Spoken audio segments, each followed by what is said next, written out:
All right, I'm Nick. Out here today, we're going to take some time. We're going to talk more about the Fuse Sig P365. Yesterday, I brought this out here to shoot again. I shot 100 rounds through it, and I wanted to talk just about the Optic, which is a Sig Romeo X Compact. And I wanted to talk about how it has 3 different reticles and so on, which we're going to talk about today. We're just going to ramble a bit before we get there. And then when I went back inside, set the gun down on the table, I picked it up again, and I was like, man, it's rattling loud, which a lot of polymer guns, there'll be a little bit of a rattle in there, but the rattle was serious. And I was like, what the heck is going on?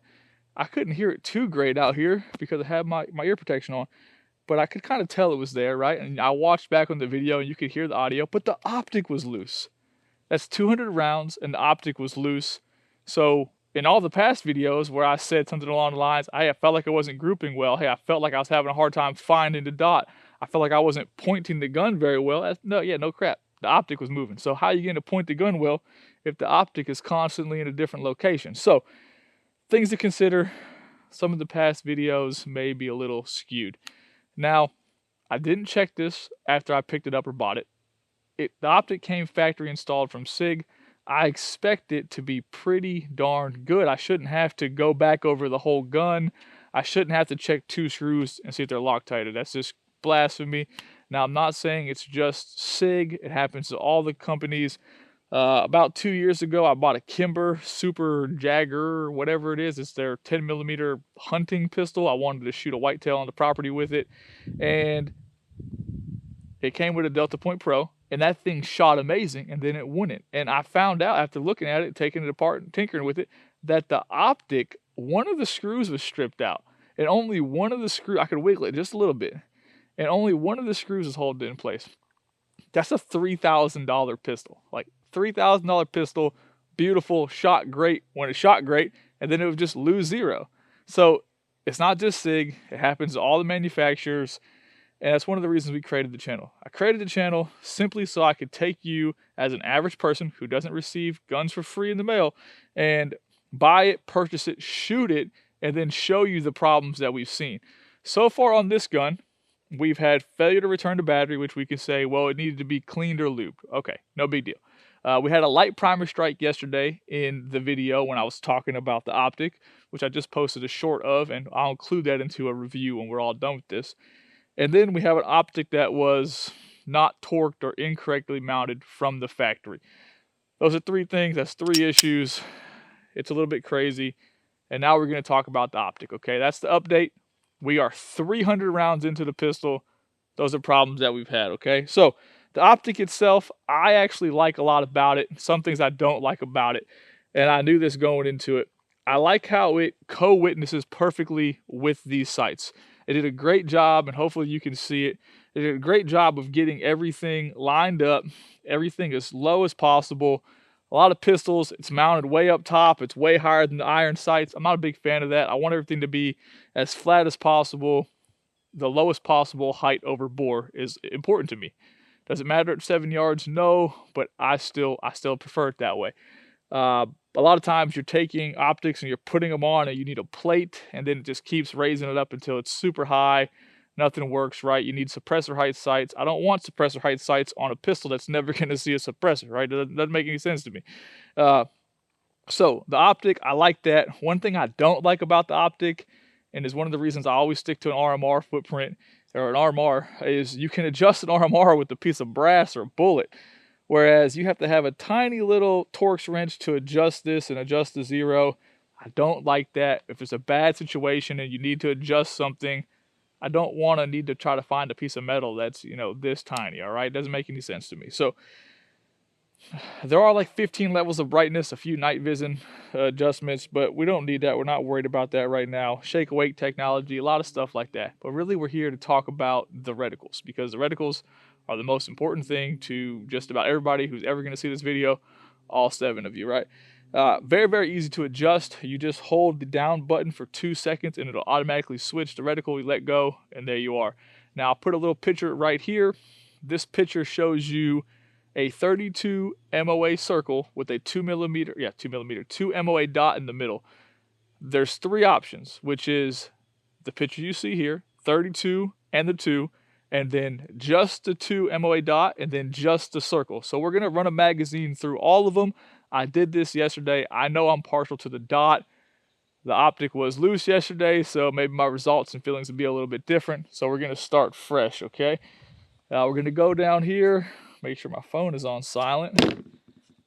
Hopefully you guys can see we got 3 targets here, one maybe behind that tree. We got a target out there. Those 3 targets are about 10 to 12. That target is about 15 to 17, okay? We got 3 mags. We're just gonna start off. The first reticle that we are gonna use is the factory version. From the factory, it comes with the 32 MOA and the 2-dot center, okay? So we're just gonna run through some steel and see how we do. Oh, helps to charge the weapon, right? Too much talking. I did already zero, so the gun is zeroed.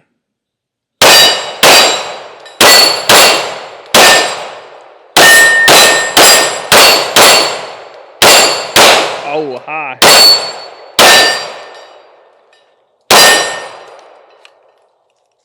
All right, we had a miss. It was high. High on that center target. I tell you something. I shot this gun pretty inconsistent the last couple of days, and I was kind of upset about it because I really wanted to like the pistol. I thought I would shoot it very well from past experience. Obviously I had an X macro comp.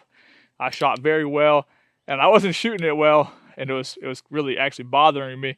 And knowing the optic was loose, and this being the first time other than zeroing it that I have shot it, and I just zeroed it with about 20 rounds a few minutes ago, just trying to get it pretty darn close, tinkering around.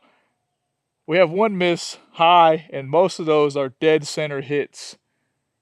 I can accept that, okay? So we're gonna quickly change the reticle to just the dot, which should be the second setting. All right, now we're on just the dot. When I think of just the dot, I feel like the gun is gonna be more precise, okay? The dot is precision. Everything else is really a defensive reticle where you just pull it up, see red, pull the trigger. Kind of double hitched on that trigger a second ago.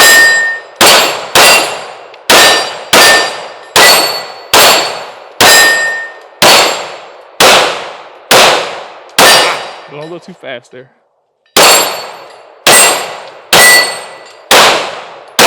Got that tree. I missed the last one. All right. Missed 2 there. 2 or 3 might went a little too fast at the end. But the gun is shooting very well. I do like the dot. I think the dot in the first setting, which is the circle and the dot, is very nice because you could find the optic. You could find the dot better if you were in a bad spot or a weird position. It's easier to find a larger dot. But the precision dot, if you're just shooting steel like this, you want just a dot, all right? Obviously, I don't recommend switching back and forth. Find one you like and stick with it. That way you're used to everything. Now we're going to switch it over again, which is just that quick and simple. Now we are just the 32 MOA circle, all right? I've been shooting out here first. Oh no. We have another failure. Another failure, right? So I guess we're a little over, 300. I guess we're a little over 350 rounds. And there it is. We'll say failure. You can say failure to feed, failure to return the battery. Nope. Oh. Yep. It was just jammed in there. It was jammed in there hardcore too. So we'll say failure to feed. It obviously cycled the next round with no issues. But it's getting a little ridiculous, okay? Getting a little bit ridiculous. Getting a little fed up about it.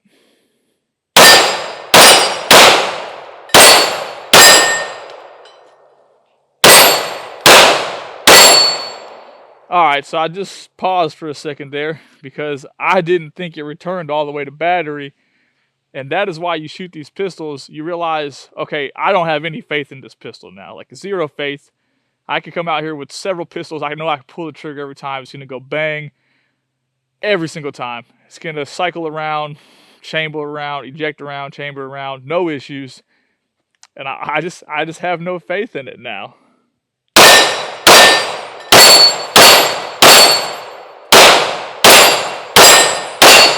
Oh. We're out. So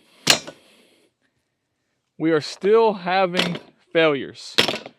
And this is the stuff that you don't get to see if a reviewer buys a firearm, shoots the firearm 100 to 200 rounds, they edit it, there's a billion cuts, you don't even know what happens, and it's kind of crazy. So look, we're not editing the videos, we're going to fast forward through this.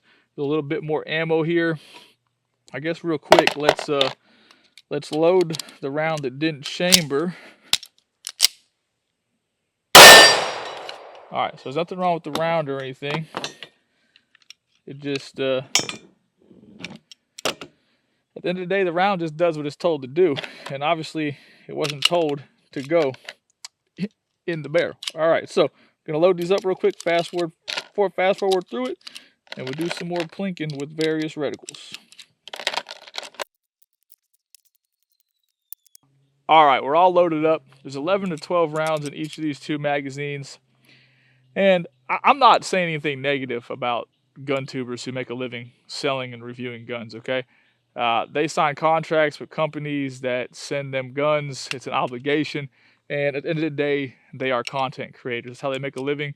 More power to them. Nothing negative about that. But how much stuff, as an average consumer, are you not seeing, okay? And that is something that I see all the time. Obviously, I own a small business. I have the ability to buy the guns I want and shoot whenever I want. I've bought a lot of pistols based off of watching videos or just wanting something because I like the way it looks or I'm excited about it, like this. I was excited about this, and I have absolutely zero faith in this thing.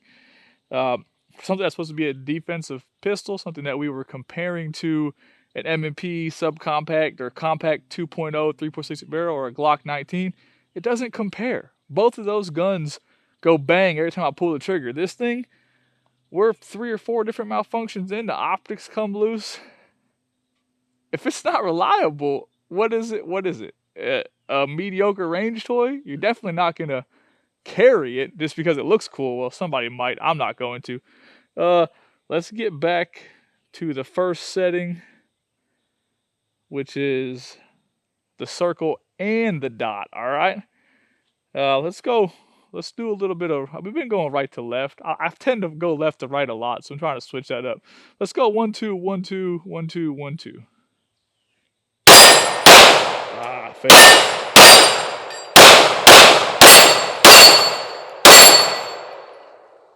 I just don't have no faith in the system right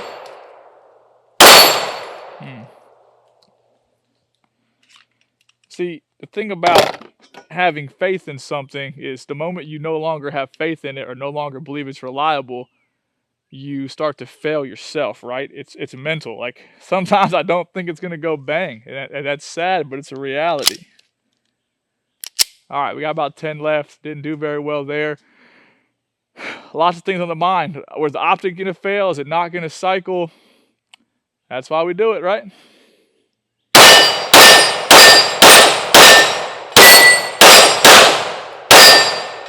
All right, that casing injected in front of the gun. Like, hopefully we'll be able to see that on the video, but that casing ejected forward.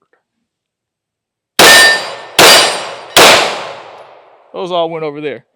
But there are rounds out here in front of me, which I shoot out here all the time, so whatever. But when I pulled the trigger again, there was a casing flying in front of the pistol. So far, it's not coming along very good, okay? It's just not. The optic, for being a very small optic, small window, I think it does a great job. I like how it sits on the pistol. But, like I said before, it doesn't matter how much you like something. You can't base protecting yourself, your family, your loved ones on I like something, okay? So, Video's a little bit longer than I care for it to be. I'm not sure how long it is, but we've been out here a little bit doing some rambling. I appreciate you guys taking the time to watch. The Optic appeared to do fine that time. It hasn't broken or anything.